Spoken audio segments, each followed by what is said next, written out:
एक जज ने इंडिया के अनएम्प्लॉयड यूथ को कॉकरोच बोल दिया। There are youngsters like cockroaches. They don't get any employment. They don't have any place in profession.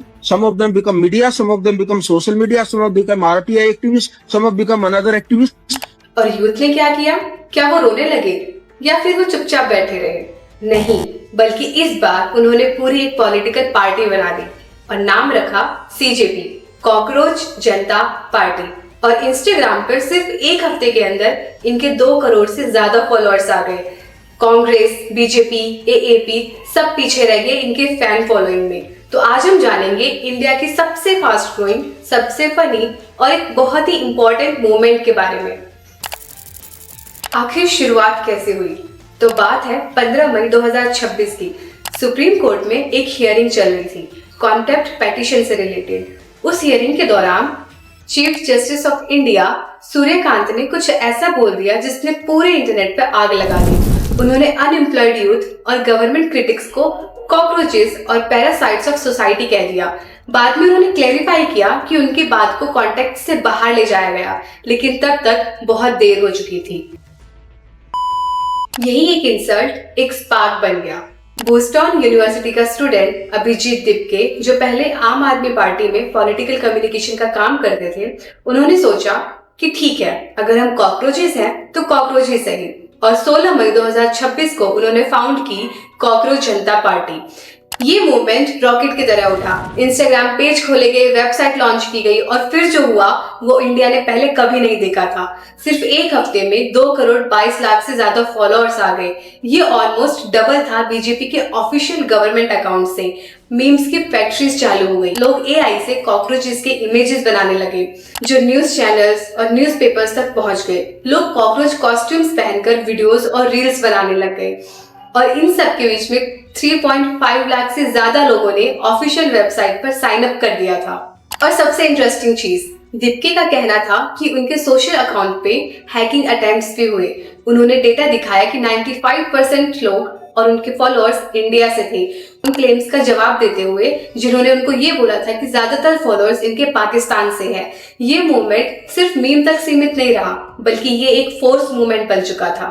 अब आते हैं सीरियस पार्ट पे, क्योंकि CJP मजाक तो कर नहीं रहा। तो इनकी 5 इंपॉर्टेंट डिमांड्स क्या है? इनकी कुछ 5 इंपॉर्टेंट डिमांड्स है जो पूरे इंडिया के यूथ की दिल की बात है। पहली डिमांड, रिटायर होने वाले चीफ जस्टिस को राज्यसभा सीट नहीं मिलनी चाहिए। ये इंपॉर्टेंट पॉइंट है क्योंकि लोग ये प्रिसीव करते हैं कि जजेस के डिसीजंस कभी कभी उनके फ्यूचर्स अपॉइंटमेंट से इन्फ्लुएंस होते हैं। दूसरी डिमांड, कभी भी लेजिटिमेट वोट अगर डिलीट होता है तो उस पे UAPA का अंडर क्रिमिनल प्रोसिक्यूशन हो, यानी इलेक्टोरल इंटीग्रिटी के लिए सबसे सख्त कानून लगाओ।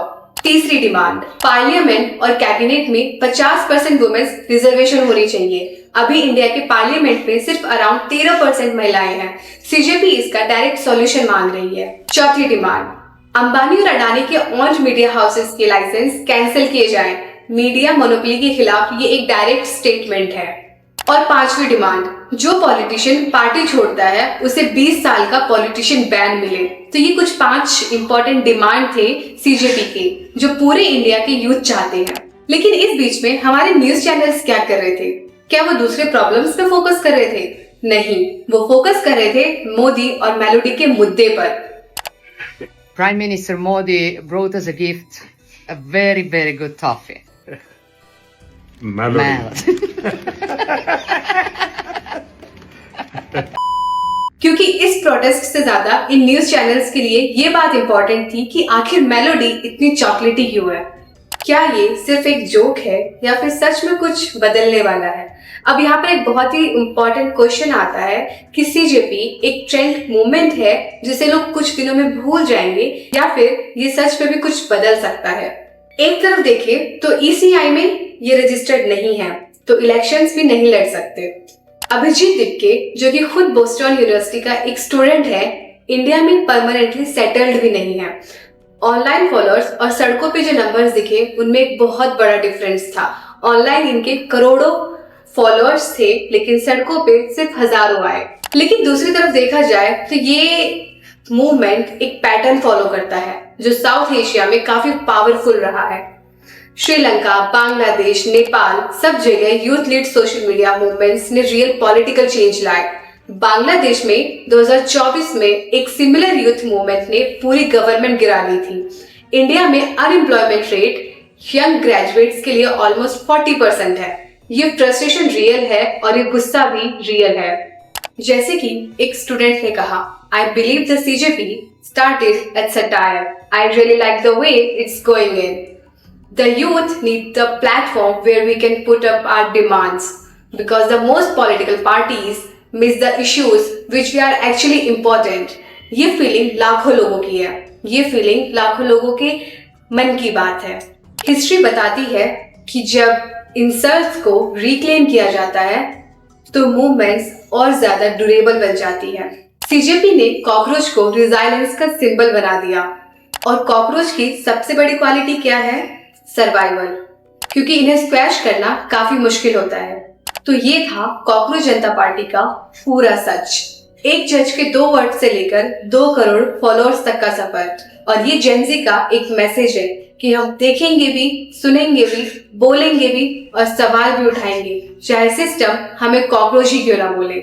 आपको क्या लगता है, क्या CJP बदलाव ला सकती है या फिर ये सिर्फ एक ट्रेंड है? नीचे कमेंट्स में अपने शेयर थॉट्स करो और अगर आपको ये वीडियो इन्फॉर्मेटिव लगी हो तो इसे लाइक, शेयर एंड सब्सक्राइब करो और ये वीडियो अपने उन दोस्तों को भेजो जिनको CJP के बारे में नहीं पता।